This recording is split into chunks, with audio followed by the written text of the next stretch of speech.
Our healthcare workers have been at the forefront of this crisis since it started. I never really recovered from that shortness of breath. More than 10,000 healthcare workers have tested positive for COVID-19. Am I going to be like this for the rest of my life? They were our heroes, we applauded them, and we should now not abandon them.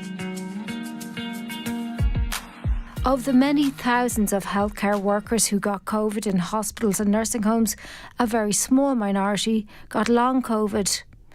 Now, as their special payments and sick leave ends in June, they're seeking continuing support. Experts say there's a growing medical understanding of their condition. I think what's really evolved in the last year or two is these really solid pieces of data that show that the profile of somebody with long COVID is very different to a normal individual. Neurological symptoms can include brain fog, fatigue, insomnia, headaches. There are a number of cardiovascular symptoms, which are heart pain or chest pain, palpitations, and then the other one is the respiratory one. Tracy Dowling from Monasterevin, County Kildare, got COVID in February 2021 at the Dublin Hospital, where she'd been a HSE healthcare assistant for over 20 years. We were a number, as I said, and a statistic on the news every day, but we were a person behind that number and behind that statistic.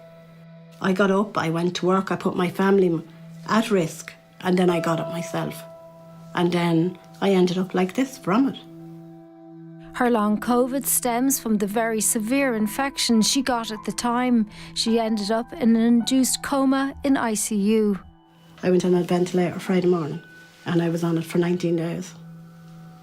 And I didn't see me mum and my partner I didn't see for 5 weeks. She lives with her mum and is still trying to recover. My lungs are shadowed. The shadows never come off. They call them scarring.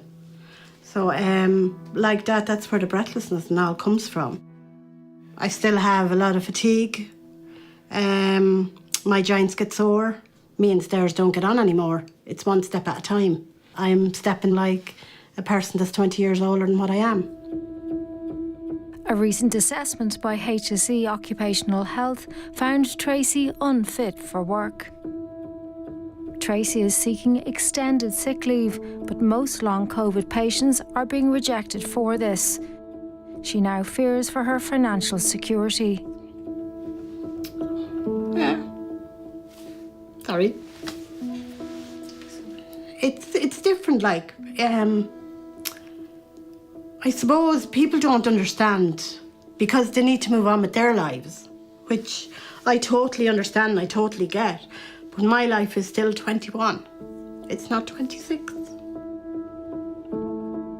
The Nurses' Union says that if COVID was recognised as an occupational illness, as it is across the EU, healthcare workers could rely on a HSE occupational injury scheme, which exists for other hospital-acquired conditions such as hepatitis C or HIV. Those schemes always existed because it is a fact of life. If you work in healthcare, you are going to be exposed to an illness that might affect you as the healthcare worker. Dublin surgical nurse Ailish McManus says she was infected caring for COVID patients. I was working as a nurse on a COVID ward back in March and April 2020. So we were looking after only COVID positive patients. So 13 hours a day, I was surrounded by the virus. 6 years ago, aged 26, she was doing long shifts and exercising regularly. The contrast with her energy levels today is stark. Fatigue would probably be my main symptom that affects me on a daily basis. So my heart was basically inflamed, but I still have palpitations from that.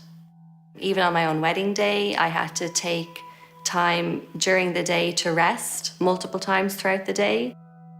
I'm 32. I was 26 when I got COVID.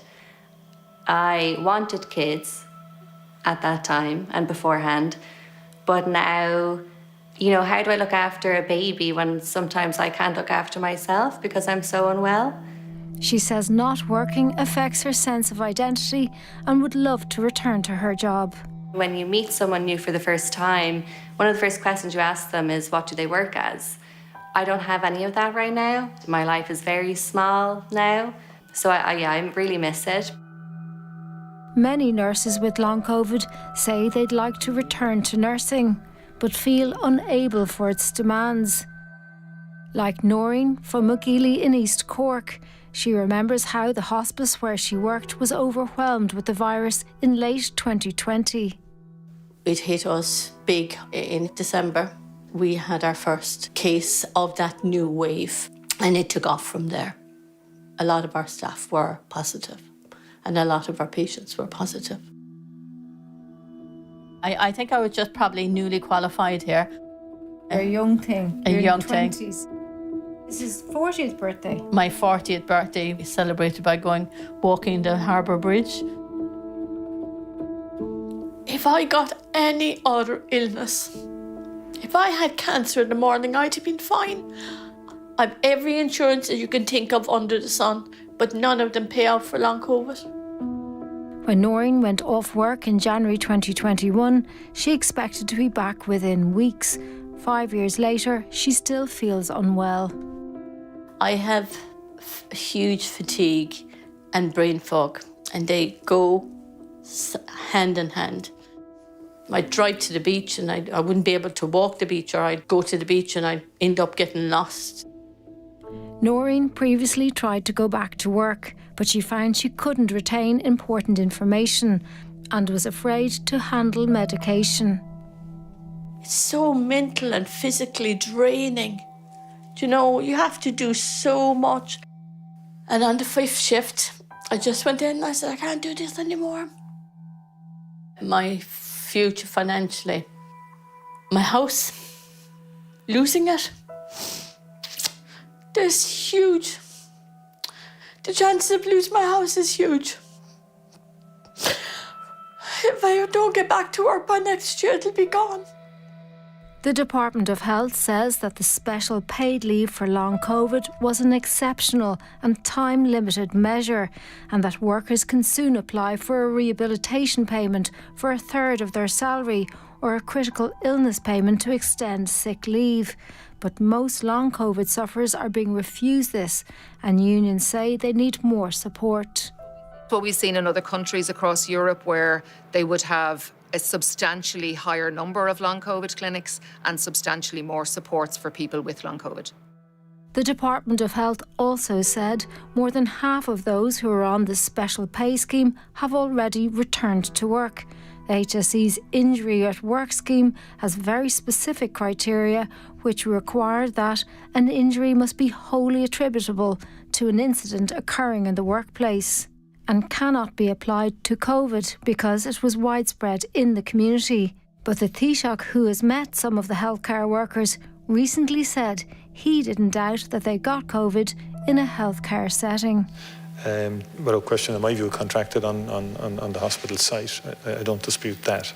Look, I will talk to my colleagues again in respect of it and to see what can be done in endeavouring to support them given the circumstances around their particular case. Resting on these words, healthcare workers hope that when their representatives meet Micheál Martin on Thursday, he'll secure them better financial protection. But we did go into battle for the country, for the people of the country, and we took a risk that our employer advised they would provide as much protection as they could to us. Oh, I have to go back to work. But at the moment, I can't care for anybody. I'm not a safe pair of hands at the moment. I can't care for myself. But I would like my life back. And I didn't do anything to deserve not to have my life. And COVID took it.